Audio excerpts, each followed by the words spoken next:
Dear young adults, Om Sai Ram and welcome to the October workshop for the Sathya Sai Young Adult Talent Development Program 2018.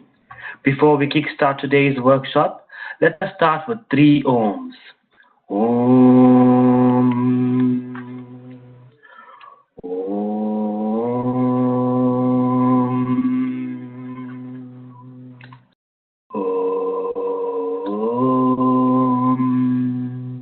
Dear Bhagavan, we pray to you to seek your guidance to deepen our understanding and broaden our thinking. Swami, with your divine blessings, may the skills that we develop from this workshop be used to aid us all in our daily lives. Today's session will be facilitated by Brother Sharat of Australia, currently living in the United States of America. Brother Sharat was born and raised in Sydney, Australia. His family were already devoted to Swami going back 3 generations, so it came very naturally to him. He has served as a center young adult representative at his hometown center in Five Dock, Sydney, and has been part of several young adult trips to Parthi with the Australian youth. He currently serves as Region 6 Young Adult Representative in the United States. He spent most of his professional career as a management consultant and more recently as a digital product manager working for various global firms. Brother Sharat, the floor is now yours.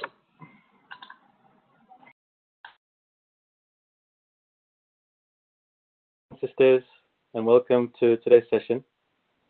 I'd like to start by offering my humble pranams at the lotus feet of our Bhagavan, and I bow down to the divine in all of you and hope and pray that you all benefit greatly from today's session. So today's topic is about decision making, and not just decision making on its own, but decision making under uncertainty. Now, I'm sure that each of you can appreciate the importance of this topic. You know, wherever you might be in the world, whatever job you might be doing, whatever position in life that you're in, I would go as far as saying that each and every one of you, at every point in your life, has to make decisions. It has to be done on a daily basis. And so I would go as far as saying the success in your life with various pursuits, whether it's your career, whether it's your relationships, even spirituality, comes down to the effectiveness of your decision making. And so I think this is a great skill. You know, whether you're a doctor or a lawyer or a software engineer, whatever you may be doing, you will find that those who do really well in life are the ones who are able to take good decisions, even under pressure and even under uncertainty. Now, I want to ask you all to start with, what do you think uncertainty means? Go ahead and share your thoughts on the chat box. What does uncertainty mean to you? So Sister Monica Pandey suggested that uncertainty is when we don't know what will happen or do not know the consequences. Yep. Sai Lakshmi has said when you are in doubtful situations. Yep. Sayuri has suggested not being able to clearly perceive and make a choice. You know, on the left side, we have the individual who has to make the decision. And so a lot of the uncertainty is in the mind and heart of the individual. On the right-hand side, we have the actual situation, the actual situation that the decision is being made under. And so we can broadly say, when it comes to the individual, most of the uncertainty could be classified as a lack of clarity, or comes about as a result of a lack of clarity.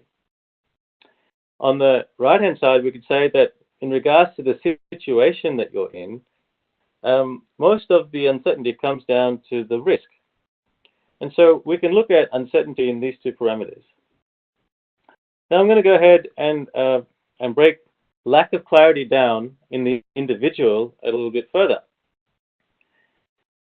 And when you look at it, a lack of clarity in us as decision makers is really in two forms, right? It's really in mental and emotional forms. Now, let's have a look at mental. Do any of you have any ideas as to what or how a mental lack of clarity can come about? Please go ahead and share your thoughts in the chat box. You know, this is usually manifested as confusion. That's great. Avina has said the same thing. How does it come about? How does mental confusion come about? Yeah, Diresh is saying not having enough information. Perfect. Any other ideas? Not in the right state of mind. A lack of confidence. Too much emotional, diverted attention. When the pros and cons are unclear. Too many options. Yeah, these are all really good. Contradictory thoughts. Having too many desires. Great. Peer pressure. Monica says. That's great. That's a great one. So I think we covered most of them. Some of the ones that you guys mentioned I would classify as emotional, and we'll get to that in a minute. But just looking at the mental lack of clarity, I think there are broadly three buckets that I would classify as mental. The first one, which some of you mentioned, is a lack of information. So when you're in a situation, you need to make a decision, and there's uncertainty. Often it can be due to just not having all the facts, not having all the information at hand to make a really good informed choice. That's pretty obvious, so I'm not going to dive too much into that. The second one is when the options that you have ahead of you to make a choice from, all of them, the outcomes, just you're not really clear on what the outcomes are going to be. You're not really clear on what the end result is going to be. It's just really unpredictable. Has anyone faced such situations where no matter what options they have in front of them, it's just really unpredictable? Has anyone got an experience that they may have had, which has really been really unpredictable? Go ahead and share your thoughts in the chat box. Yeah, so Harry N says change of job. That's a good one. I think a lot of people are in that situation. So Sayuri says application for future studies. Okay, good one. This is one of my favorites. Getting married. Yes, I think that's a really good one. It can often be very unpredictable. Yeah, so I guess you guys are all seeing that there are various ways in which this can manifest. That's great. The last one, which I think is also a really important one, is when you have moral or ethical dilemmas, and you're not really sure what's the right way to go, what's the right decision to make, what's the right thing to do, what's good versus what's bad. And this is often something that causes moral and lack of clarity and mental confusion. The classic example I can think of somebody that suffered from this is in the great epic Mahabharata.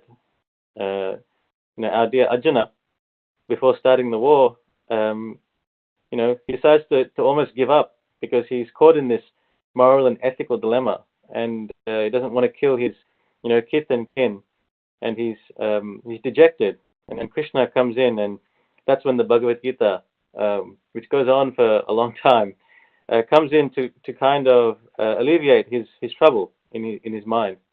So you can see how big a concern it can be if even someone as great as Arjuna can suffer from a mental lack of clarity, and how much uncertainty that creates. So that's great. Has anyone got an example of any moral or ethical dilemmas that they have faced in their life that they'd like to share, which has created a lot of uncertainty when making a decision? Go ahead and share your examples on the chat box. I'd love to hear about them.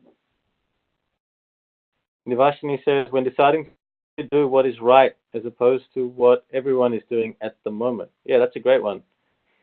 I think that's also slightly related to peer pressure. So that's a great one. Parents' opinions, yeah. Dealing with different kinds of characters in the workplace when working together on a project. great one. Yeah, so you can see how this is becoming very relevant now. That's great. So let's move to the next bucket. So the next bucket is really about emotions and an emotional lack of clarity. So how does an emotional lack of clarity come about? What are the different factors or the buckets we can classify under emotional? So there are really three I can think of. And you guys might have thought of more, but the three that I can think of, and the most obvious one, is fear and anxiety and worry. Now, you might be wondering, why have I put this under emotional lack of clarity as opposed to, say, risk? And so there's obviously some fear and worry that's associated with the risk of any situation. But I guess the fear and anxiety that I've put in under this category is really the self-created fear, the self-created worry, and the self-created anxiety, as opposed to the genuine concern that you might have about a situation. Now, often I think the majority of our uncertainty is self-created. The majority of our worries are self-created. And so,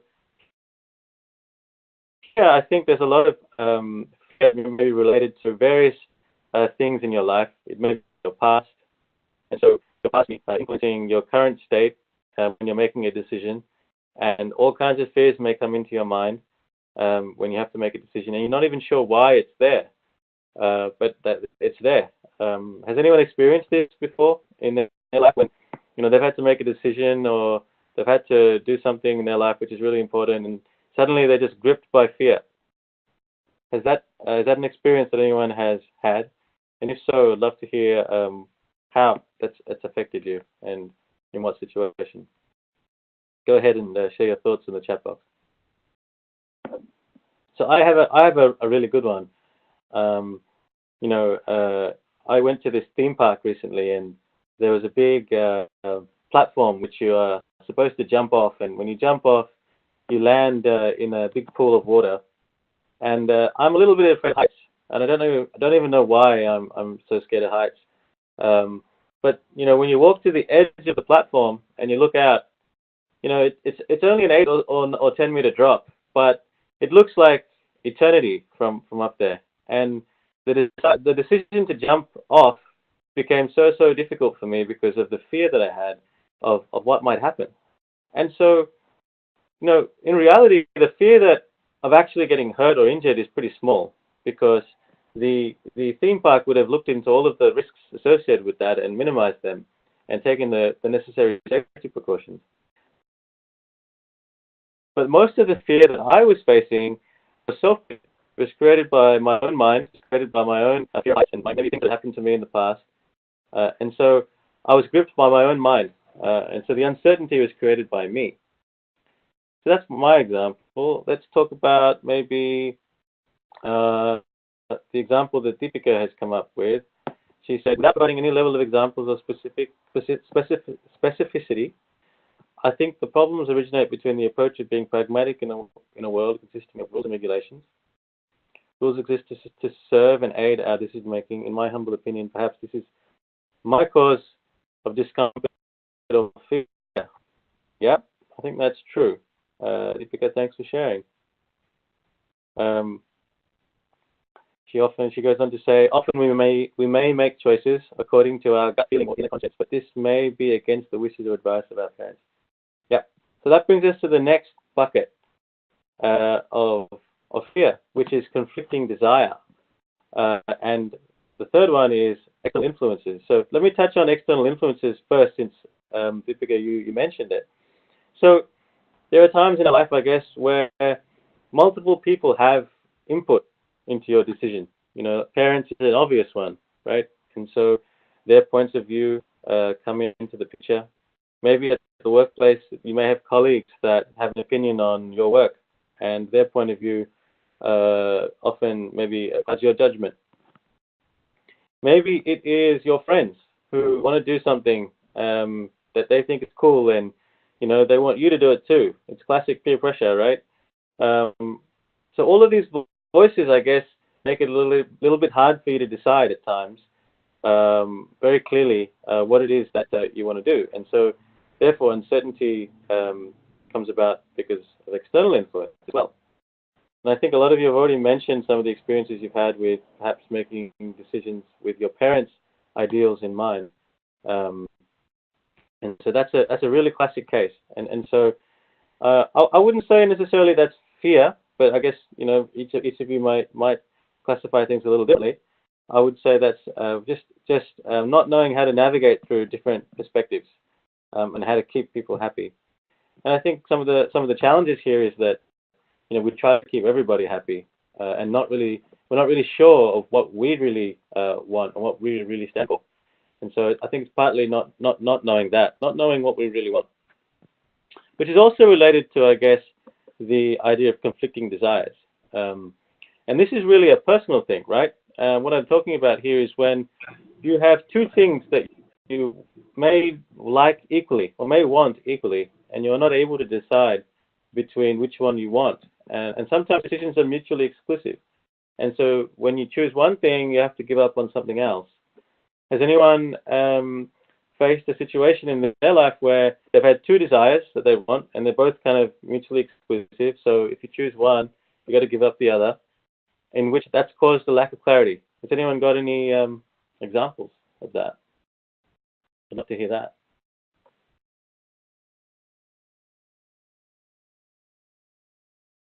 Yeah, it's a good one. Deepika shared an example related to career. Her husband had a conflict when deciding whether to become a military fighter pilot or an engineer. Yep, classic example. Two very different, distinct choices, and you can't be both. You've got to be one or the other, and you're not really sure how to decide. Yep, great example. Isaac has given an example of business investments, where you also have rent to pay. Yeah. So I guess it's a choice between whether you pay your bills today or whether you make investments for the future. Yeah, that's a good choice. Abina has mentioned choosing whether to stay in one city or move to another for a job opportunity. Yeah, all really good ones. So Yuri, having to sacrifice spending time at home and with loved ones in order to progress in your career. I think that's a great one too. There's another one. My challenge is making friends because in today's world, I don't have friends to go out because I'm not wealthy and people only look at me because of my status. Okay, it's an interesting one. So I guess a lot of people here are sort of talking about choosing between career and jobs that they might be getting. So that's a really good example. And so I think we can talk about how to overcome this later on in the presentation. So that's the left-hand side. And remember, the left-hand side, lack of clarity is really in the minds and hearts of the individual decision maker. It's related to the individual. Now, shifting gear to the right-hand side, which is about the situation that you're in, the decision context, the context of your decision. I classify the cause for uncertainty here because of the risk of the situation, the risk of the decision. I think that's where a lot of the uncertainty comes from in the context of what you're making a decision about. And there's really two aspects to that. The first aspect is really what's it going to cost you if you fail.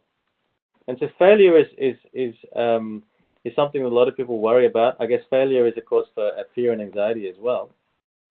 But here, what I'm really talking about is the cost of failure. And so when you look at the cost of failure could really be classified as two things, really. One is, the cost of failure to yourself, and then the cost of failure to others. And so it's what I'm saying here is it's really the harm that you may cause yourself or the harm that you may cause others, which is creating a sense of risk. I think this is really this is not self-created. This is not the kind of risk I'm talking about. This is the actual inherent risk in any decision. And every decision which has uncertainty attached with it has a sense of risk. Choosing a job has a sense of risk. Maybe it's the worst job that you've ever chosen because the workers that you're going to work with are just really hard to work with. Maybe it's the wrong turn in your career. Maybe you've taken a job which is career limiting in a way. Maybe if you'd taken the other choice, maybe your career would have taken off in a really wonderful way. Maybe if you get married and it's the wrong person, maybe the emotional suffering that you may have to go through is really high. So this is what I mean by the risk. The inherent risk with any decision is really what it's going to cost you if you get it wrong. And so I think it's a real thing. It's not a bad thing. I think everything in life that has risk is worth doing. If nothing had any risk, then sometimes it just doesn't feel like it's worth doing or exciting. So this is something we need to understand. I think it's an important one. The second part of risk is really how reversible the decision is. Some decisions are one-way doors in that, you can't really reverse them very easily, whereas other decisions are a lot more reversible. You can try it today, and if you didn't like it, then you can, maybe change it. For example, choosing to buy something on a pretty reversible decision, because if you don't like the item, you can return the item and you can get your money back. Whereas something like getting married is a little bit less reversible, because now you've made a commitment to somebody, and you usually, for most people, marriage is for life, and so you don't really get into a breakup or a divorce. So that decision is a little bit harder to reverse. That's what I mean by the irreversibility of a decision. That creates risk. Any on the other thing, yes, absolutely. Often, if you make a decision, you may lose time, or you may invest time in a certain direction, and you can't really get that back. So I think that's a really good one. Any other thoughts? Getting a tattoo is irreversible. Yes, Deresh, I agree. Getting a tattoo is irreversible, and you should make that decision carefully. I agree. Any other thoughts on what might be irreversible? Buying a house? Yeah. It's irreversible. I guess it's not as bad as I guess if you didn't like the house, or there was a problem, always sell it. So it's not as big risk, I would say. Signing contracts? Yes. Brexit, is it really? I'm not sure. That's a good one. Harsh words. Wow, this is.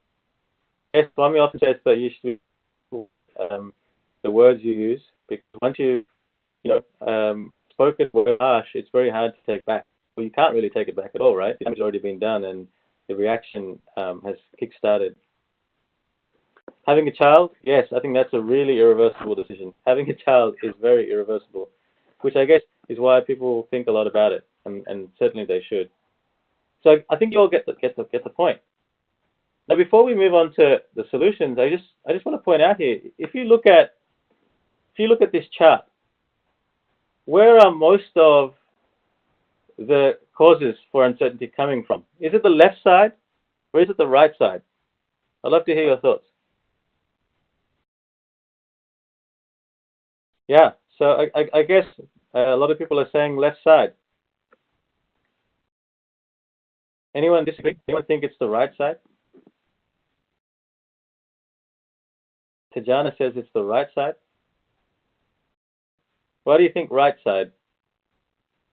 Rehan says both sides. Yeah. So some people think, I guess, both sides look equal.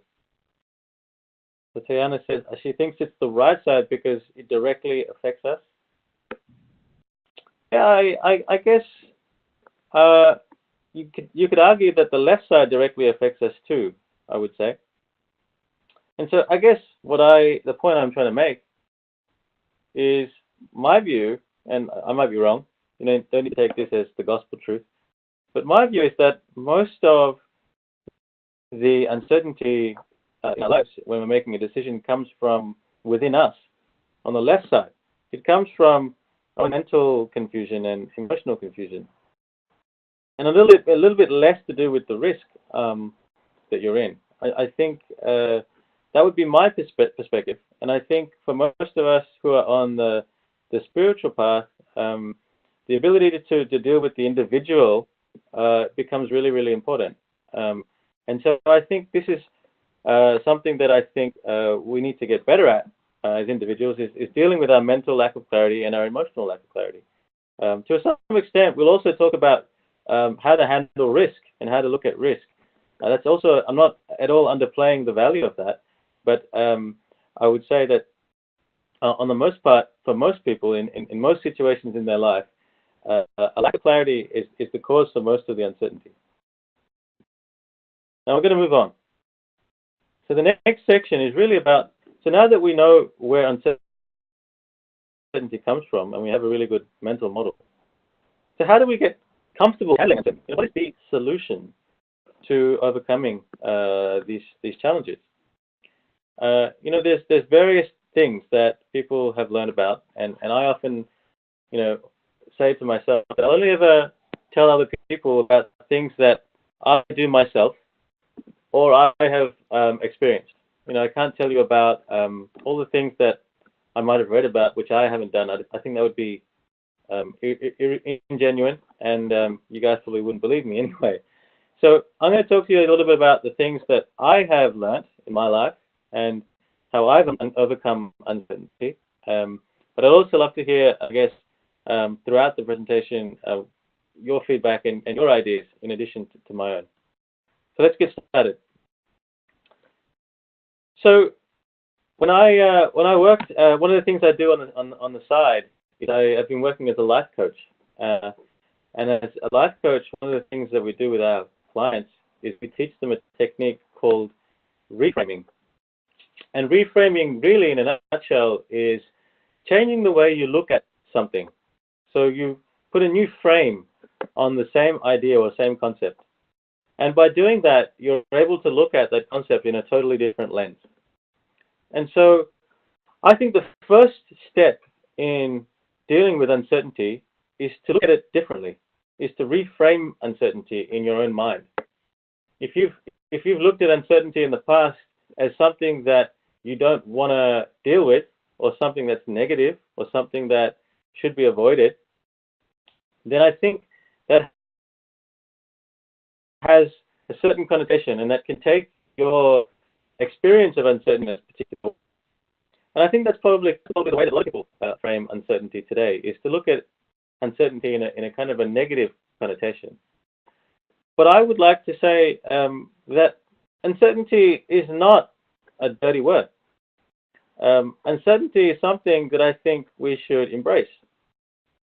And so another technique that I employ with clients as a life coach is mind lines. And these are statements which alter the way you think about a certain topic. And so I've got a few mind lines here. And the first mind line is, everything is uncertain in life. Now, this is true to an extent, right? Very few of us actually have the power to predict the future. Most things that are going to happen are a little bit uncertain. We might have a sense of, predictability about certain things, but to some extent, what I would say is some things are just more predictable than others. But nothing is truly certain. Even our birth is not certain. It's not something we chose, at least consciously, in this state. And even our death, to an extent, is uncertain. Nobody really knows exactly when they're going to die. And so I would say some things are just more predictable than others. A few examples of things that are a little bit more predictable, I think most of you know roughly what time you get up in the morning, even though that's pretty uncertain because it's kind of a habit. I think most of you can sort of see that, tomorrow you're going to wake up at a certain time. That's just because it's more predictable. It's because of a habit. Being unsure also makes you search for better choices. So uncertainty is not a bad thing. If you are forced to look for choices and alternatives and better decisions, Sometimes it forces you to make, to do some more research, look at decisions in a different way. I think being unsure can be a good thing at times, not a bad thing. Uncertainty brings beauty to life. I think this is a very important way to look at uncertainty. How many of you think that if you had 100% certainty in life about everything, that your life would be better? I'd love to hear your thoughts. Go ahead and share it on the chat box. Who thinks that 100% certainty is better? Yeah, Sayuri says 100% certainty would be boring. Ashwarya also agrees. Narissa agrees. Yeah, life would be pretty boring, right? So actually, in fact, most of us don't want 100% certainty. Actually, the things in life which we cherish the most, things that are the most exciting, are the things that are a little bit uncertain. The things that have an element of risk associated with it are the things that we often strive most for. Whether it's that job that you don't really think you're 100% capable of, or that promotion that you're not really sure you can handle, or the person that you want to fall in love with. Isn't it true that all of those things have a certain level of uncertainty associated with it, and that's why you find it exciting. Even going on an adventure ride, I think there's so much uncertainty associated with it because you don't really know what's going to happen, unless of course you've ridden the same ride 100 times. But most people, when they go to a park, they're riding the ride for the first time, and that sense of not knowing what's going to happen is the aspect of life which is exciting. And I think here the point here is that when you look at life and you look at uncertainty as something which is very foundational to your life, then you see uncertainty as being something that you welcome. And Swami often says, love my uncertainty. So even with Swami, there is a sense of uncertainty. Nobody really knows what Swami's going to do. Even when we used to sit in darshan back in Prashanti Nilayam, nobody really knew exactly when Swami was going to come out. And even when Swami came out, nobody really knew what he was going to do. Was he going to talk to you today? Was he going to call you for an interview today? Was he going to take your letter? Was he going to bless you? Was he going to materialize something? And was it going to be a miracle that day? Nobody really knew, and that was the real beauty of the whole experience. It's that when you don't really know exactly, that becomes a really wonderful thing. You're open to it. And so this is a good next reframe. We're still on the topic of reframe. So the other thing I'd like to introduce to you is that uncertainty actually means, in another way, possibility. The uncertainty of Swami's behavior in darshan actually, for most of us, was possibility. There was a great possibility that the uncertainty of Swami's actions meant that he could perhaps bless me. He may be able to come and interact with me. And so I think uncertainty means possibility. So why have I come up with this as a reframe? So if you look at possibility and uncertainty in those terms, there's a little bit of a formula that I've come up with. And the formula goes a bit like this. If you embrace uncertainty, then it means you're embracing possibility. And if you're embracing possibility, then it means you're embracing life. And really, if you embrace life to your fullest, then I would say that you're actually embracing God. And you're showing gratitude to God to an extent, because you're thankful for everything that He's given you. And it's only when you're really thankful to God and you embrace God and you have that gratitude for God that you can love God. And when you love God, then that's when you start to develop faith. Faith in God and faith in His power and His plan for you. And it's only when you have faith in God that you start developing self-confidence. And I'm not talking about the little self, I'm talking about the big self, the Atma. When you have true faith in God and His plan, then the awareness of your own self, the Atma within, becomes more apparent. And that ultimately can lead you to self-realization, which is, I think, the goal that we are all ultimately here for, being in the psych-fold. So uncertainty is not a small thing. Uncertainty here is a very large possibility.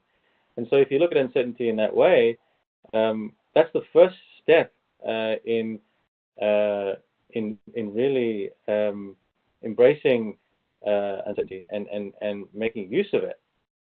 And so here's a few more things, a few more mind lines I'd like to share with you. The first one is, when you embrace uncertainty, you live more intensely. How many of you have had that experience when you've embraced maybe something that's kind of risky or a little uncertain and you've just gone with it? You felt that life is a little bit more intense and life is a little bit more full on and enjoyable. Who's had that experience? Go ahead and share your thoughts in the chat. Larissa, yep, definitely. Aishwarya agrees. Uncertainty of going to Prashanti for SSIOP alone was exciting and enjoyable. Yeah, so a lot of you agree. It's great.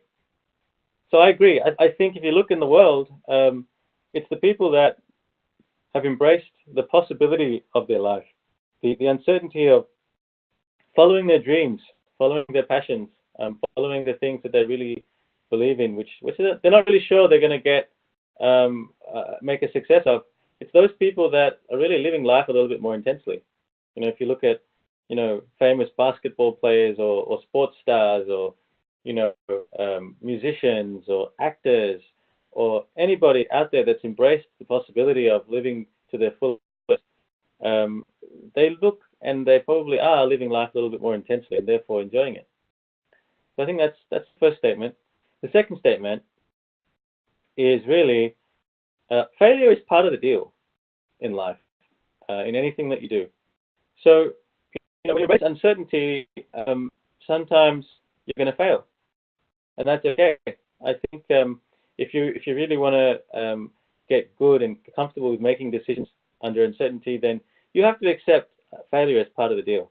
You have to accept that you may fail sometimes, but failure isn't a bad thing. I was having a chat to someone yesterday who mentioned that there's a video on YouTube called Famous Failures, I think it's called. And it talks about all the really famous people in the world and how many times they failed and how many times that they picked themselves up again after failing in order to get better.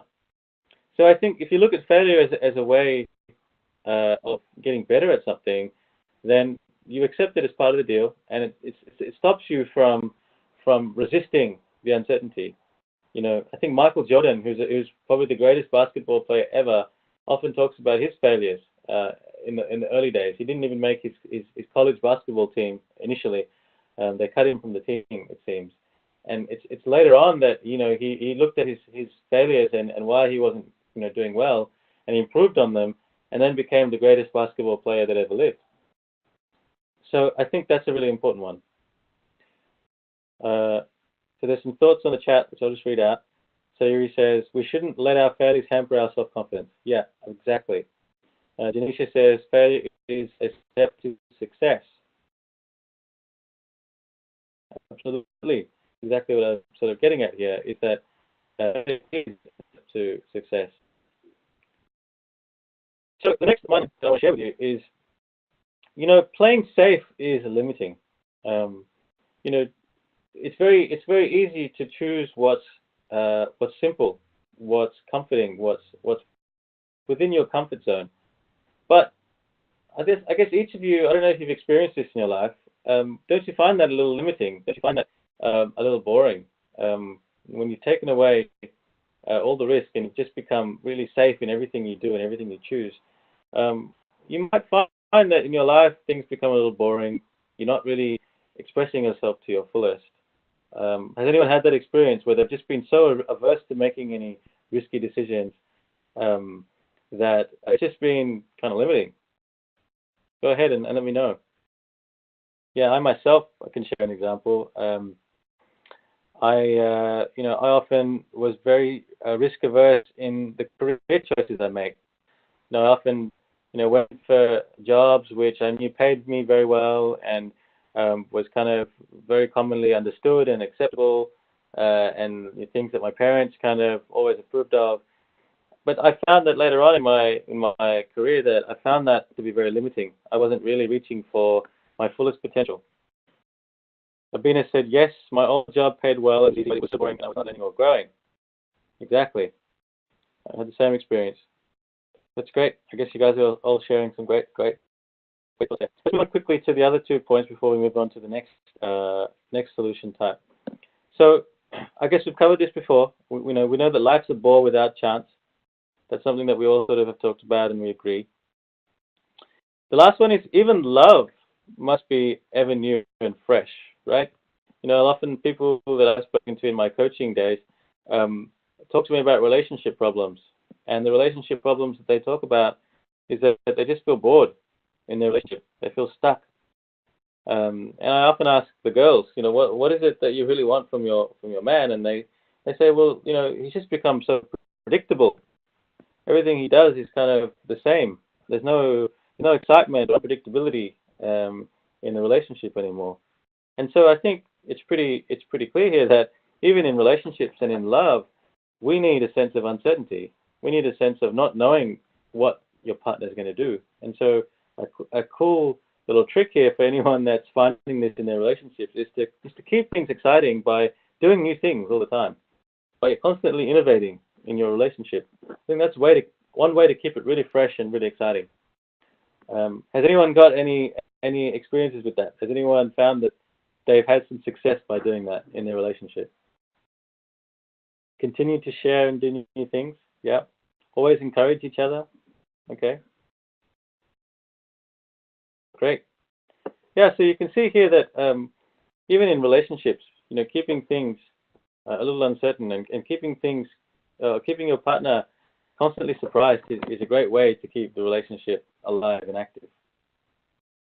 So that is the first step, is really reframing. So I hope I've shared with you some reframing techniques and mind lines which will help you reframe uncertainty for each of yourselves in whatever way you experience it. I'm going to talk about the next step. And the next step is really, when you're facing uncertainty, is use your intellect. Swami often talks about, use your buddhi to discriminate. And often I find that when uncertainty hits us, the first thing to go out the window is really our intellect. Uncertainty is something that we generally feel. And that feeling is so overpowering at times that we find it hard to think. We find it hard to discriminate and use our intellect. And often it's because we don't really have a framework that we can rely on. We don't really have a sense of a map, if you like, of navigating through the uncertainty. And so I want to share with you a kind of a very simple map to help you just sit down when you're facing uncertainty, when you're stuck in that kind of feeling of uncertainty, a simple map to help you kind of discriminate and use your intellect. Now, in the background, you can sort of see Ganesha, his picture there. Ganesha represents our intellect and our buddhi. And so, those who worship Ganesha will know this and will find that they find decision making a little bit easier. He's also the remover of obstacles. So, it's often good to invite him into your life when you're making a decision, because he can help you remove those obstacles too.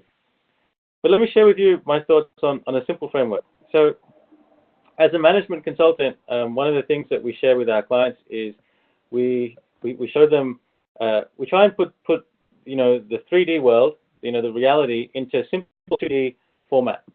And we call this a 2x2 matrix. And a 2x2 matrix is something where you have two variables which create possibilities for you. And the two variables here, and we talked about this earlier, are really clarity and risk. Clarity is related to the individual. And so the level of clarity determines the level of certainty that you have about a decision. And the risk here is related to the actual situation of the decision or the outcome.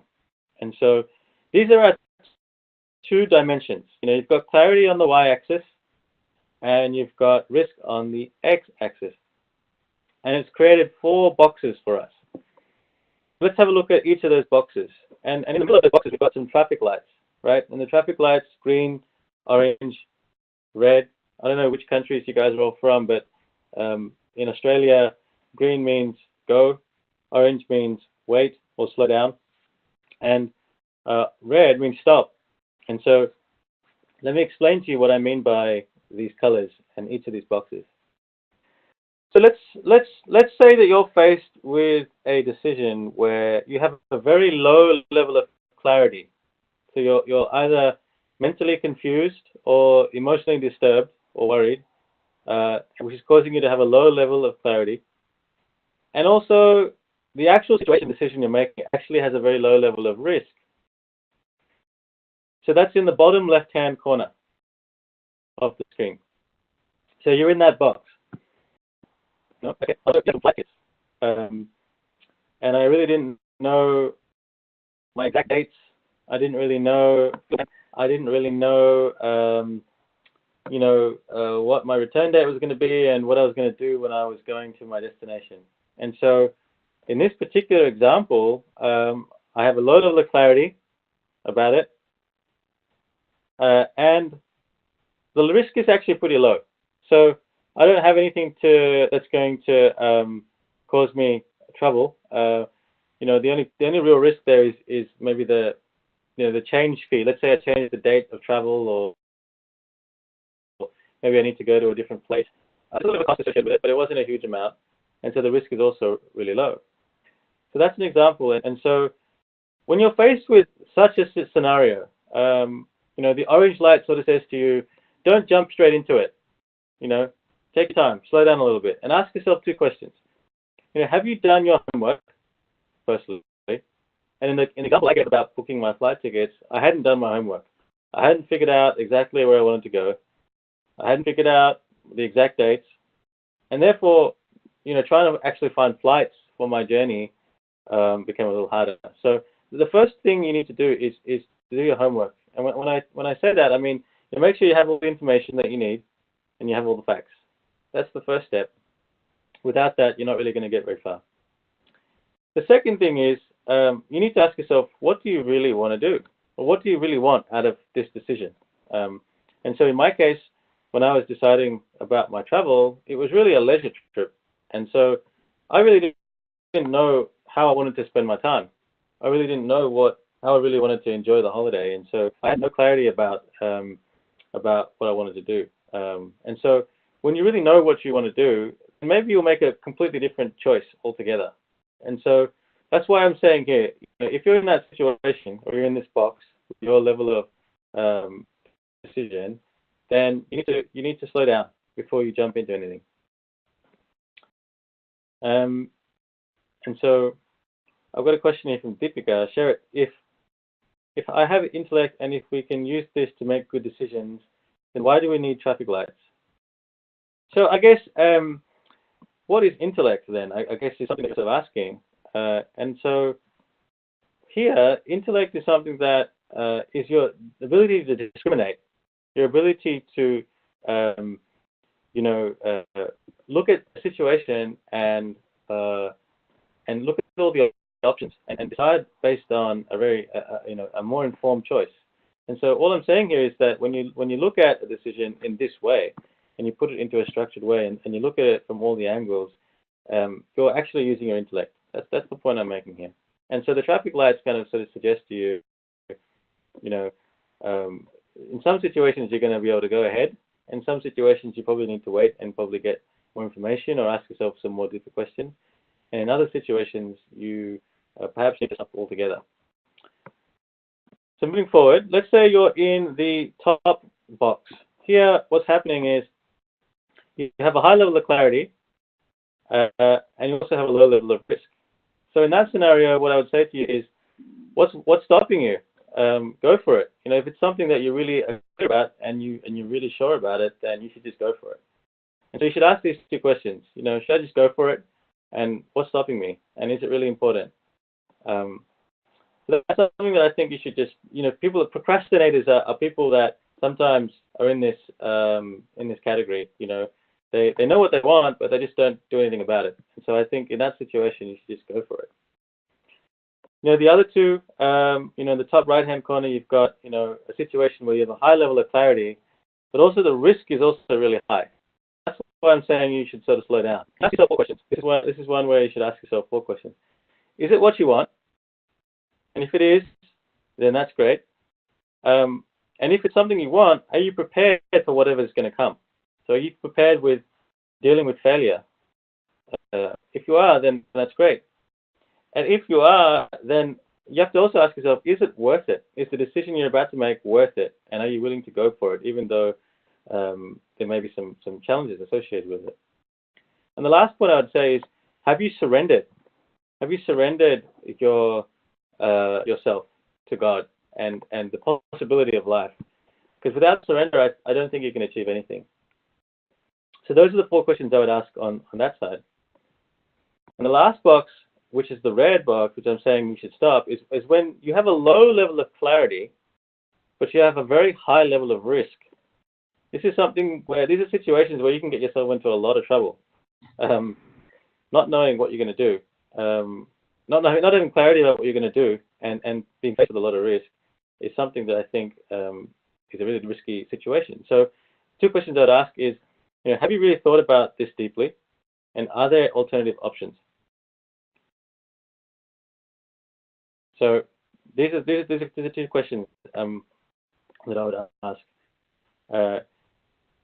Often when you think of alternatives, you can often de-risk any situation, and so finding alternatives is really a really great outcome. It's really the best way to go when you're faced with those circumstances.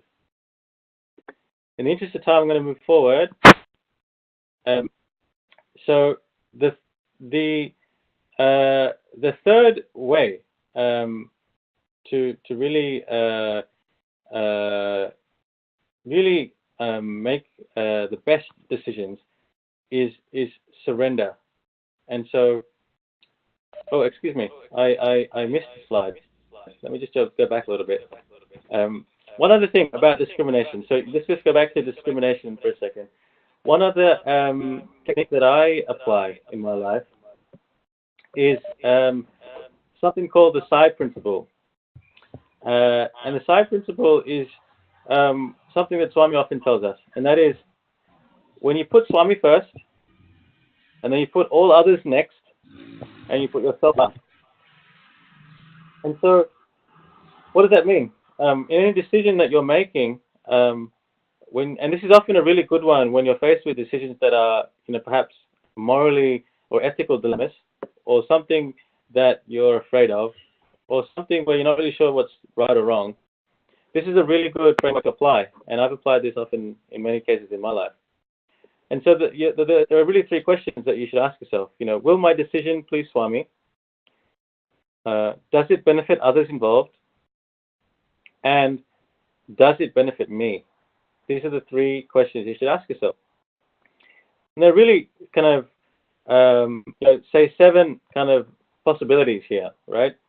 The first possibility is when you get a positive answer to all 3 questions. Now, isn't that a great scenario to be in? Isn't it great to have a positive answer to all 3? Swami loves what I'm about to do because it complies to the 5 human values. And that's the way to kind of determine whether Swami is going to like something, by the way. It's ask yourself, is what I'm about to do complying with one of the 5 human values? And if it doesn't comply to any of those 5 human values, then perhaps there's something wrong. Perhaps Swami wouldn't be pleased. So, and if it's also something that's going to help others, it's going to benefit others, then great. And lastly, if it's going to benefit me, then great. I'm in a great situation. So that's the first scenario. In that scenario, I think you should just go ahead. You're about to make a good decision. In the second scenario, what you're saying here is that yes, Swami is going to be pleased, and yes, it can benefit others, but it may not benefit me. Okay, so what should we do? So if you look at this from a spiritual perspective, one of the examples I would talk about here is service. In a lot of service activities, in the starting point, initially it doesn't necessarily benefit you all the time. It does benefit you in the sense that it develops you in the spiritual path. Maybe it means that you have ceiling on desires. But in some cases, when you're doing seva, yes, Swami is going to be very pleased with you, so that's a good decision. And yes, it benefits others involved, so that's also a good decision, but it may not benefit you directly. Maybe you have to give up some time, maybe you have to give up some energy, maybe you have to give up, money to do this seva. And I would say in that scenario, because Swami is pleased and you're helping others, yes, go ahead. It's a good decision. The third scenario is where it becomes a little bit more hazy. Now, let's say your decision pleases Swami, but it doesn't benefit others necessarily, but it does benefit you. Now, I can think of one example, which you guys mentioned on this chat before, which is when it comes to choosing your career direction in your life, and maybe you have different perspectives than other people. Maybe your parents, for example, disagree with your choice, or maybe your friends disagree with your choice. So in this particular instance, you've passed the Swami test. Your career choice is something Swami would approve. You're not about to go off and become a drug dealer. You're about to choose to become maybe a writer in your life. I don't think Swami is going to disapprove of that, so that's great. Maybe your parents disapprove of your deciding to become a writer. Maybe they think you're not going to make enough money. That's okay. And so in the last choice, it's something that you're passionate about, then I think it's going to benefit you. So in this case, what I'm sort of saying is maybe it depends. It all depends on the scenario you're in, but it's not a showstopper if others don't necessarily benefit from your decision. You need to kind of look at that one on your own merits and decide. So I hope that's a useful framework. The next three options, they're all no's. The reason I put them as no's, and some of you might disagree, is because in the first instance, your decision is not something that pleases Swami. So if your decision doesn't please Swami, I personally feel that your decision is probably not going to be a good one. It's not going to lead you in a path which is going to eventuate into something good. If it doesn't have, any sense of Sathya, Dharma, Shanti, Prema, or Ahimsa associated with it, I would just say to you, then you should really think about that decision, because it's probably not going to lead you in a good direction. And the last option here is, sometimes there are situations in your life where, your decision pleases Swami, but it doesn't necessarily benefit others straight away, and it doesn't necessarily benefit you. Sometimes on the spiritual path, for example, you have to make choices that mean that you have to give up some stuff. You may have to sacrifice some things. And sometimes maybe your choices are also very unpopular. But if it means you need to go after God, or it means you need to progress in the spiritual journey, then and obviously Swami would be pleased with that decision, because you're following, one of the 5 values in order to do that. For example, let's say you are in a situation where you need to tell the truth, and truth is the value that you're following.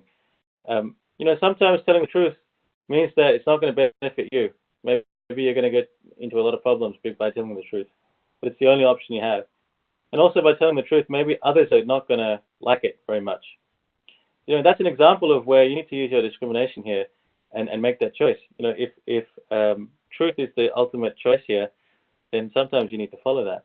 So I would say that's an example of that situation. So again, it depends on the scenario, but in those situations, sometimes you can also go ahead with it. So here's a framework. I just thought you guys would benefit from that. It's something that these are the 3 questions I often ask myself. I apply this framework. I hope you find that. Now, in the interest of time, I'm going to move to the next section quickly. And the next section is really the third step in life, and I think the most important one, is really surrender. And so when I say surrender, it's really knowing that in the end, God is in control of everything that happens in our life. And really uncertainty really affects us most when we feel connected from ourselves. And when I say selves, I mean the higher self and God. And so I would say one of the most important factors in making a good decision is making it from your core being. Being first in touch with yourself.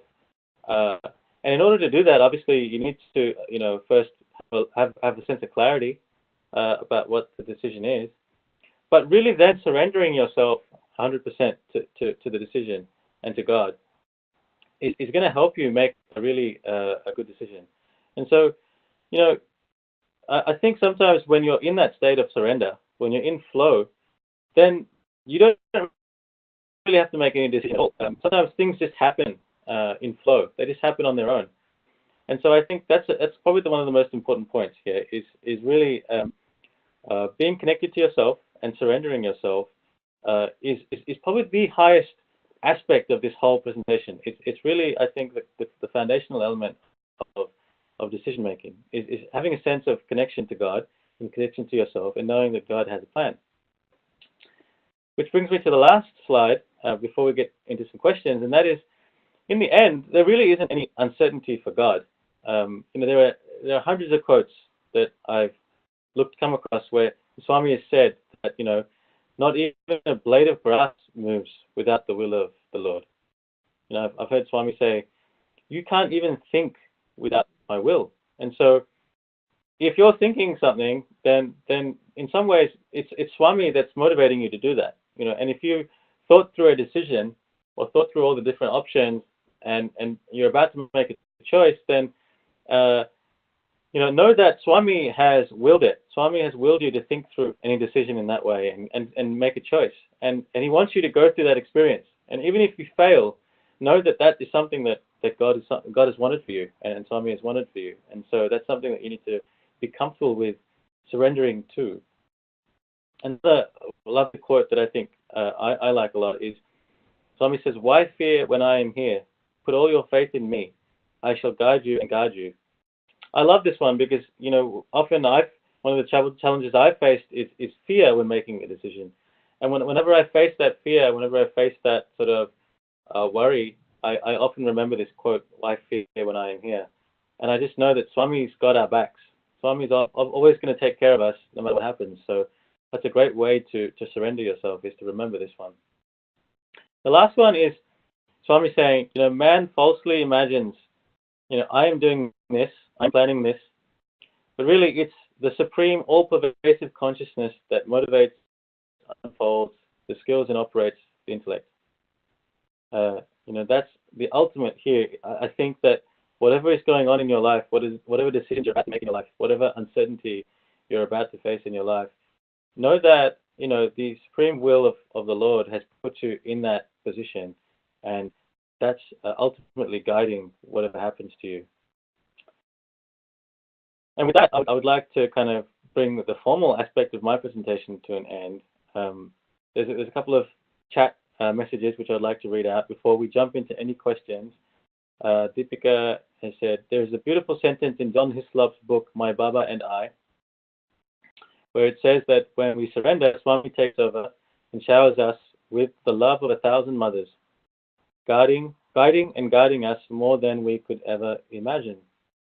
Yes, that's absolutely correct. I totally love that book. It's the first book I ever read, and one that I cherish a lot.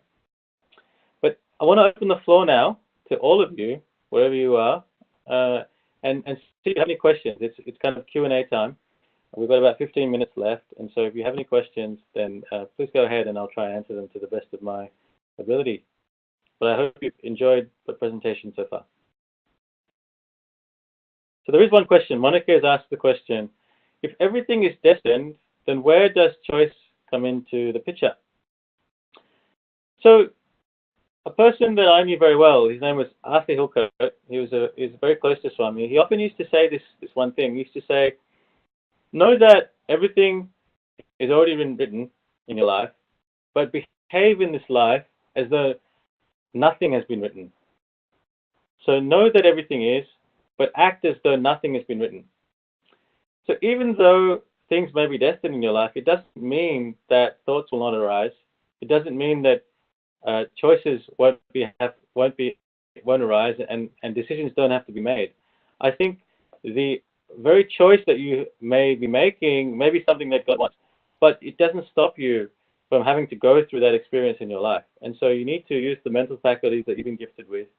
You need to use the skills and talents that you've been gifted with to make choices and make decisions, because even that is part of the journey and part of the experience that God wants you to have. I hope that answers your question, Monica. So Yuri has asked the question, how do we effectively surrender, and when do we know that we have surrendered?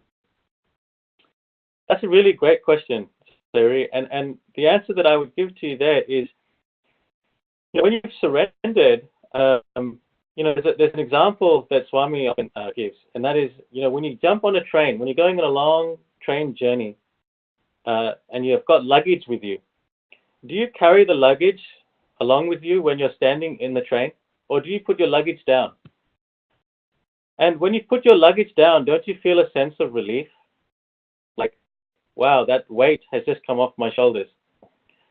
So I think to answer your question, Sayuri, I think the answer here is, if you feel a sense of relief, if you feel a sense of peace as a result of surrendering, then you know that you have surrendered effectively. And so I think the best way is to just jump, is to just have that faith and totally just go for it. I think there is no easy way to surrender.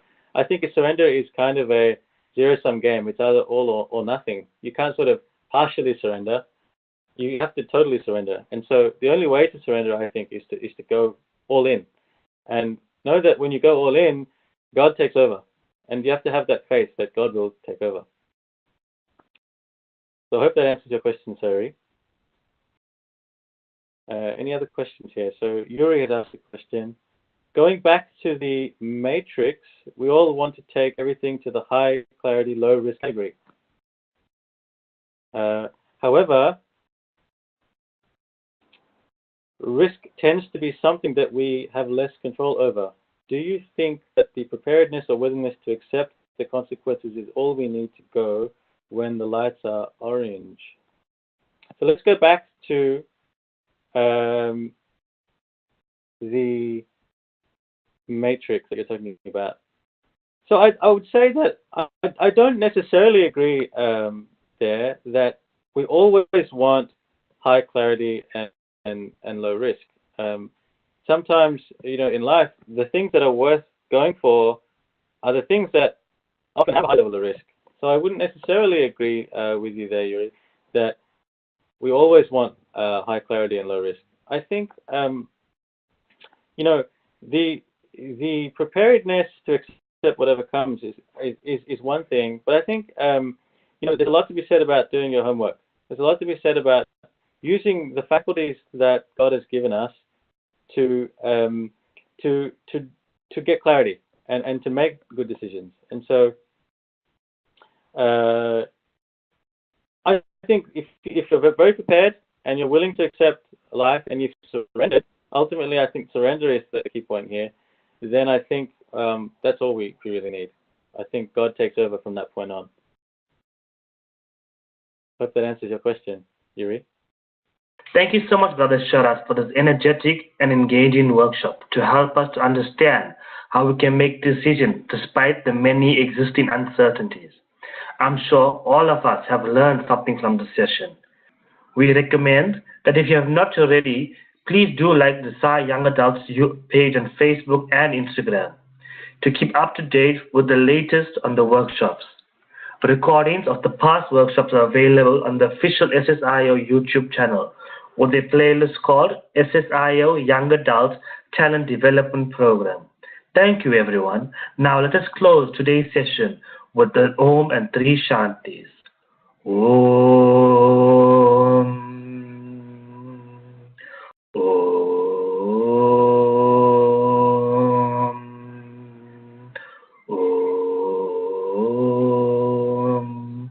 Shanti, Shanti, Shanti. Jai Sai Ram, everyone.